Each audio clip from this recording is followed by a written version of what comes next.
David ಬಾರಿಸಿದ six ನೋಡಿ Virat Kohli Anushka Sharma shock. Ball ಹೋಯ್ತು ಸ್ಟೇಡಿಯಂನಿಂದ ಆಚೆ. ಆ ಒಂದು ದೈತ್ಯ ಸಿಕ್ಸ್ ಹೆಂಗಿತ್ತು ಗೊತ್ತಾ? ಚಿನ್ನಸ್ವಾಮಿ ಸ್ಟೇಡಿಯಂ ಮೇಲ್ಗಡೆ ಹೋಯಿತು ಬಾಲು. IPLನ ಪ್ರಮುಖ ಪಂದ್ಯ RCB versus CSK. Team David batting ಆಡೋ ಟೈಮಲ್ಲಿ ಒಂದು ಬೆಂಕಿ ಸಿಕ್ಸ್ ಬಂದಿದೆ. ಆ ಒಂದು ಸಿಕ್ಸ್ಗೆ ರಿಯಾಕ್ಷನ್ ಮಾತ್ರ ಸೈಕಾಗಿತ್ತು ಗುರು ಅಂತ ಹೇಳ್ಬೋದು. ಡೇವಿಡ್ ಆರ್ಭಟ ಹೆಂಗಿತ್ತು ಅಂತ ನಿಮಗೆ ಗೊತ್ತಿತ್ತು. 25 ಬಾಲ್ಗೆ 70 ರನ್ನ ಹೊಡಿತಾರೆ. ಆಗ ಈ ಒಂದು ಸಿಕ್ಸ್ ಔಟ್ಸ್ಟ್ಯಾಂಡಿಂಗ್ ಸಿಕ್ಸ್ ಆಗುತ್ತೆ ಅಂತಲೇ ಹೇಳ್ತೀನಿ.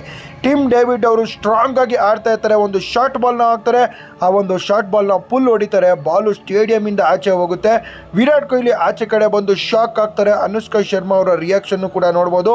ಬಾಲು ಸ್ಟೇಡಿಯಮಿಂದ ಆಚೆ ಹೋಗುತ್ತೆ. 100 ಮೀಟರ್ಸ್ನ ಬಿಗ್ ಸಿಕ್ಸ್ ಆಗುತ್ತೆ ಇದು. ಟೀಮ್ ಡೇವಿಡ್ ಬ್ಯಾಟಿಂದ ಈ ಒಂದು ಸಿಕ್ಸ್ ಬಂತು ನೋಡಿ, ಇಡೀ ಸ್ಟೇಡಿಯಮ್ಮೇ ಅಲ್ಲೋಲ ಕಲ್ಲೋಲ ಆಯಿತು. ಆ ಒಂದು ಓವರಲ್ಲಿ ಟೀಮ್ ಡೇವಿಡ್ ಅವರು ಹ್ಯಾಟ್ರಿಕ್ ಸಿಕ್ಸ್ನ ಕೂಡ ಹೊಡಿತಾರೆ. ಅದಕ್ಕಿಂತ ಮುಂಚೆ ಅಂಶುಲ್ ಕಂಬೋಜ್ ಅವರ ಓವರಲ್ಲಿ ಕ್ಲೀನ್ ಬೋಲ್ಡ್ ಆಗ್ತಾರೆ ಟೀಮ್ ಡೇವಿಡ್ ಅವರು. ಆದರೆ ಆ ಬಾಲು ನೋ ಬಾಲ್ ಆಗಿರುತ್ತೆ. ಅದಾದ ನಂತರ ನೆಕ್ಸ್ಟ್ ಓವರಲ್ಲಿ ಈ ಒಂದು ಆರ್ಭಟ ಮಾಡ್ತಾರೆ ಗುರು. ಡೇವಿಡ್ ಅವರ ಸಿಕ್ಸ್ ಬಗ್ಗೆ ನಿಮ್ಮ ಪ್ರಕಾರ ನೀವೇ ಹೇಳಿ. ಪ್ರಾಕ್ಟೀಸ್ ಮ್ಯಾಚಲ್ಲೂ ಕೂಡ ಡೇವಿಡ್ ಅವರು ಇದೇ ಥರ ಆಡ್ತಾರೆ. ಪ್ರಾಕ್ಟೀಸಲ್ಲೂ ಕೂಡ ಬಾಲ್ಗಳನ್ನ ಕಳೆದಾಗ್ತಿರ್ತಾರೆ. ಅದನ್ನು ಮತ್ತೆ CSK ವಿರುದ್ಧ ಮೇನ್ ಮ್ಯಾಚಲ್ಲಿ ಮಾಡಿ ತೋರಿಸಿದ್ದಾರೆ. Tim David one of the greatest finisher ಆಗೋದಲ್ಲಿ ಡೌಟೇ ಇಲ್ಲ ಗುರು. RCB ತಂಡ CSK ವಿರುದ್ಧ ಗೆದ್ದಿದೆ. ನನಗಂತೂ ಖುಷಿ ಆಯಿತು.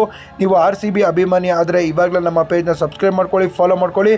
CSK ಫ್ಯಾನ್ಸ್ ಆದರೆ ಸೋತಿದ್ದ ಖುಷಿಗೆ ಇವಾಗಲೇ ಕಮೆಂಟ್ ಮಾಡಿಬಿಟ್ಟು ಹಾಗೆ ಹೋಗ್ಬಿಡಿ.